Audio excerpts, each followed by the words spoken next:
সেই সানি ওয়েদার একদম। দেখুন নিচে তো একেবারে যাওয়ার ইচ্ছে রয়েছে, সুইমিং পুলে কোনোদিনও স্নান করিনি। সো আজকে দুপুরের মেনুটা আপনাদের দেখাবো, চলুন দেখা যাক। তো সাবানা সম্পূর্ণ কাজকর্ম করে দিয়ে গেছে, হাজব্যান্ড অফিসে ওয়ার্ক করছে, ও তো ওয়ার্ক ফ্রম হোম। এদিকে আমাদের তো হেভি ব্রেকফাস্ট হয়েছে, তো আমি ভাবলাম একটু লেটেই লাঞ্চটা শুরু করি। তো এখন কিন্তু অনেকটাই দেখুন গরম গরম ভাত হচ্ছে এখানটায়, আর এখানে সব কাটাকুটি করে নিয়েছি। আমি নিজেই রান্নাটা করি, রান্নাটা কারোর হাতে আমি দিই না, ইনস্ট্যান্ট। আমার রান্না মানে তো ইনস্ট্যান্ট। এখানে হচ্ছে বেগুন ভাজা, করলা ভাজা, লঙ্কাগুলো রেডি করে নিয়েছি, ইলিশ মাছ ভাজা হবে, আর আলু তো মাংসের মধ্যে দিতেই হবে। খানিকটা মাংস রান্না করেছি, যাতে দুদিন হয়ে যায়। আর এখানে দেখুন এই যে মুরগি মাংস ম্যারিনেট করে রেখে দিয়েছি। তবে শুরু করা যাক এখনকার রান্নাবান্না। আপনারা সাথে থাকুন, দেখতে থাকুন। লাঞ্চটা আমি রেডি হওয়ার পর সেটাও শেয়ার করবো। ছোটো ছোটো করে ব্লগ শেয়ার করছি, বড় ব্লগ শেয়ার করতে পারছি না, কারণ এখানে ওয়াইফাই কানেকশন নেই। আমার হাজব্যান্ড অলওয়েজ আমাকে বলে আমি একেবারে ভূতে রান্না করি, মানে রান্নাঘরে ঢুকি আর আমার এত পদে রান্না হয়ে যায়। যাই হোক, এনিওয়ে সকলে খুব ভালো থাকবেন, সুস্থ থাকবেন। আর মানে খুব তাড়াতাড়ি আমাদের রাজ্যে সিএম হতে চলছে, তো যাই হোক সবাই খুব খুব ভালো থাকবেন কিন্তু। টাটা। ভেজে নিচ্ছি ইলিশ মাছ।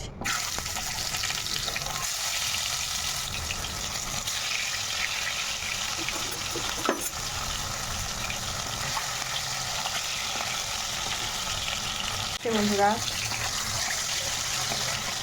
কড়া করে একটু মাছটা ভেজে নেবো। মাছ ভাজছি আর খুব তেল গলেছে, তেলও উঠাইয়ে নেবো। একটু ইলিশ মাছের তেল আর কি কাঁচা লঙ্কা ইলিশ মাছ ভাজা থাকলে তো অসাধারণ খাওয়া দাওয়া হয়ে যায়। গরম পড়েছে শিলিগুড়িতে, তার জন্য দেখুন আমি একটুখানি ফ্রুট জুস নিয়ে নিচ্ছি, সেটা খাবো। অরেঞ্জ জুস নিয়েছি, তো এটা খেয়ে নিচ্ছি একটু, তারপর রান্নাবান্না করতে থাকবো। রান্না হতে দেরি হবে, যেহেতু হেভি ব্রেকফাস্ট করেছি, তো দেরি করেই খাবো, কোনো ব্যাপার নেই। হাজব্যান্ড তো কাজ করছেই নিজের। টি ব্রেক নয়, আজকে জুস ব্রেক। শিলিগুড়িতে কিন্তু বেশ ভালোই গরম আছে, তো রোদটাও ভালো হয়েছে, একটু গোমটা টাইপের গরম। তো ইলিশ মাছ ভাজা হচ্ছে, আর এদিকে আমি একটু জুস খাচ্ছি। আমারও ভীষণ ভালো লাগে যে একটা খুব সুন্দর বাড়ি হোক, স্বপ্নের বাড়ি। তো যাই হোক, তিল করে আমরাও গড়ছি, ঈশ্বরের উপর আস্থা আছে, ভালো কিছু অনেক কিছু করবো, শুধু আপনাদের একটু সাপোর্টটা হলে অনেক দূরে এগিয়ে যেতে পারবো। যাই হোক, একটু সাপোর্ট করবেন, তাহলে কিন্তু জানি না, আমার ভিডিও মনে হয় অনেকেই পছন্দ করেন না, তো আশা করছি দেখা যাক।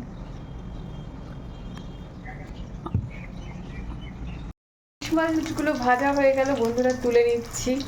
কিন্তু ভাজা হয়ে গেছে, এবার তেলটা ভাজা নেবো, তো গ্যাসটা একটু অফ করি। তারপরে এই বেগুন ভেজে নেবো, কারণ বেগুন ভাজলে কাঁচা লঙ্কা ইলিশ মাছ ভাজা ও অসাধারণ। যদিও ইলিশ মাছের সিজন না, কিন্তু তবে একটা স্পেশাল ব্যাপার। দেখুন মাছটা কিন্তু ওই 800 গ্রামের মতন ছিল, তো ভাবিনি। তো যাই হোক, মাছগুলো তুলে নিই।